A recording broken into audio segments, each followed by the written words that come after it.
Hi, I'm Darren. Hi, I'm Gordon. And we're the two gay reefers.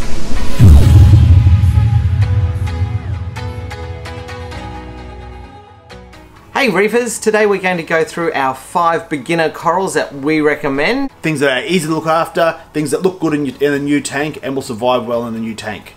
So let's get started.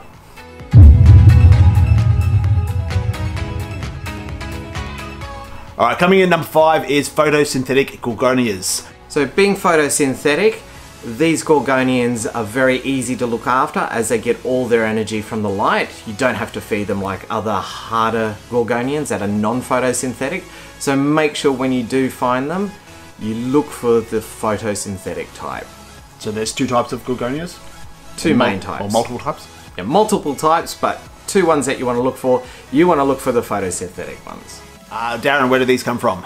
So shallow areas in the water, so strong tidal currents with ample sunlight.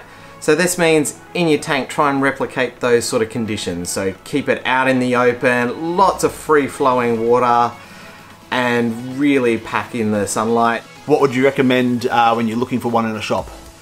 So recommendations when looking for one is nice, fat, thick, healthy looking branches. Try to look for ones that don't have any dead patches. Although if you do find one with small dead patches, you can cut the dead patches off and it will grow back. But these corals are great, they just give great movement to a tank. So they just basically look good and they grow well. Look good, grow well, nice vertical sort of coral as well to give you some sort of off the rock sort of explosion of coral goodness. Coral goodness, we like coral goodness.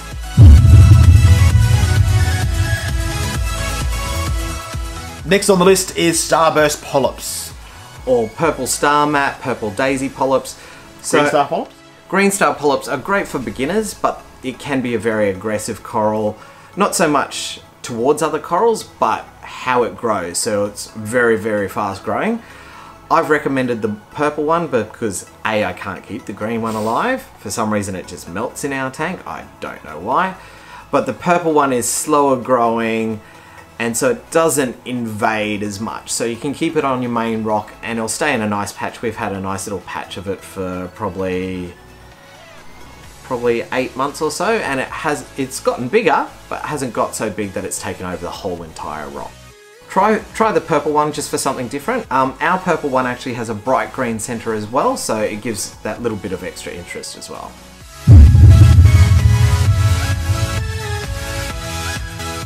So this next coral has many names. Meat corals is the most common one, or donut corals, button corals. So these grow really, well, they don't grow very big, but they expand really big? That's correct. These corals are best kept to the sandbed. So on the sandbed they have a place to expand. You can keep multiples in groups and they'll expand together, but obviously give them enough space between each one. But they do make a nice sand living coral. What sort of colours do they come in? So these ones come in lots of amazing colours.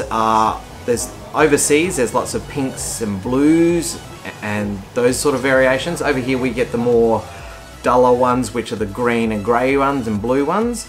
But still they give a lot of movement with enough water flow as well. They sort of wobble a bit, which is nice on the sandbed. Do they need to be fed? So they don't necessarily need to be fed, but you can feed them to give them extra energy. So you can do so with coral pellets. These are very good and they're entertaining to watch because you can set up a time lapse and just watch the tentacles go over the food and go nom nom nom nom nom nom nom nom nom, and then it unfolds again. So it's really nice to watch.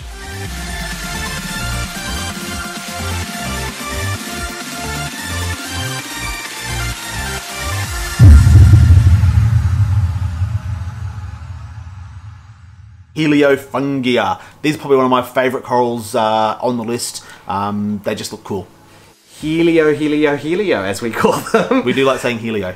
So another name for them is a long tentacle plate coral. So that's because they have a hard coral's base underneath that, and then they can sort of inflate from there and have long tentacles that sort of reach up like this. They do sting other corals, so just be aware of that. If you have sick fish, they can go as far as eating those. But Other than that, they are a nice hardy coral that can just sit on the sand bed, give a bit of movement to the tank, and look pretty as well, because they do have nice striations of colour on their base between the tentacles, so you can get some really cool looking ones as well. They do well in lower light, lower current as well. A little bit of current makes it look nice with their tentacles swaying, so that's nice. And do you need to feed these corals? So again, they're not something that you need to feed, but they do appreciate a bit of food, same as the meat corals. Coral food pellets are great, and they just go for it. Nom, nom, nom, nom, nom, nom, nom, nom.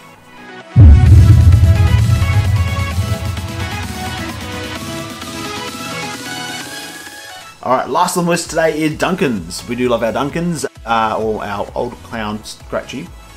Oh. Loved our Duncans, or his Duncans. So tell me about Duncans.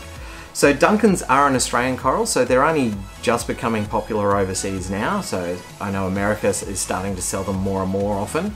Duncans have a nice big open polyp with lots of tentacles around the outside. You'll find it particularly when you're just feeding the tank, they'll catch their own food and then they'll just close up and they'll be nice and big and healthy sort of polyp there. We've got, what, 4, 5? 5 now, is it? Yeah. Wow. I keep getting little frags because they're cheap as well over here. And like they're easy to propagate. You can break off a branch and brand new coral for you. Excellent. And I think it was one of our very, very first corals we put in our tank. It was indeed. It was Yep. indeed. So we've had that one nearly probably 18 months now. It's huge. It's looking huge. really good. It's always healthy. It's always happy. It really hasn't had a downtime the whole time it's been in the tank. So it's been That's really right. good. That's right. There is different growing variations. So you do have the more branching sort of structure, or you have more. It's more like a club foot. It's sort of like a hand like that, and it's very compact growth pattern on top.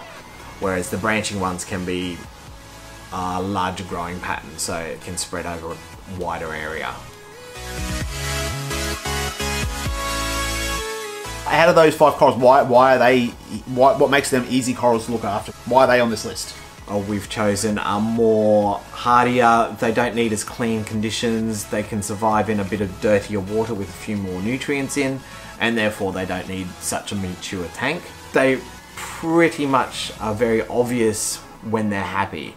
They all have polyps that extend or will expand, and the more they expand, the happier they are. So if they're closed up for more than, you know, a couple of hours, or even a day, you know there's something wrong, so test your water.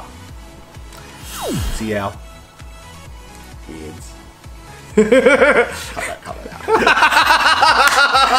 out. Alright guys, so I hope you've enjoyed today's video. I hope you've enjoyed all the videos so far. Hit the big like button, hit the subscribe button, and if you do subscribe, don't forget to hit the bell button. It notifies you when we post a new video. We do post a new video every Sunday at 8:30 AM Australian Eastern Standard Time, for those who didn't realise what AEST meant. because we are Aussies, so Sunday mornings for us. Hope you've enjoyed the video, and we'll talk to you soon. Keep it salty, everyone. Thanks guys. Bye.